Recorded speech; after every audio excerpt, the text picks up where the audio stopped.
Boyfriend साजिला धोकाबाज news कड़ा परवर्ती प्रसंग पुणी थे एभली गोटे राजधानी में लज्जाजनक घटना घटी प्रथमे प्रेम ब्लैकमेल आउे दुष्कर्म तापुणी गणदुष्कर्म बोली कहुच्छी बॉयफ्रेंड रूम रे गर्लफ्रेंड को गणदुष्कर्मर अभियोग इंजीनियरिंग छात्री को गणदुष्कर्म होता अभियोग होती भुवनेश्वर इन्फो वैली थाना काईमाटिया अंचल में घटना चर्चा भितर आसी घटना संपृक्त 4 इंजीनियरिंग छात्रों को गिरफ करिछि कमिशनरेट पुलिस।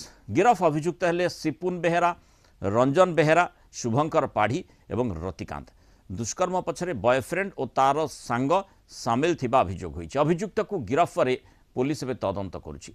जहाँ सूचना रही शुभंकर पाढ़ींकर संपृक्त छात्री सहित प्रेम संपर्क रही युवती अश्लील वीडियो करी कुआडे से ब्लैकमेल करुथिले मेस को डकई सेठी अश्लील वीडियो करुथिले परे वायरल हेबार धमक दे शैतान प्रेमिक आउथरे तांको सहित दुष्कर्म करुथिला परे सेठारे 4 जण सांगंक सह मिसी दुष्कर्म गणदुष्कर्म करिथिबा सांघातिक अभियोग पुणी राजधानी निकटरे ही आसीछि। राजधानी भितर ही एभली सांघातिक अभियोग आसीछि। भुवनेश्वर रिपोर्टर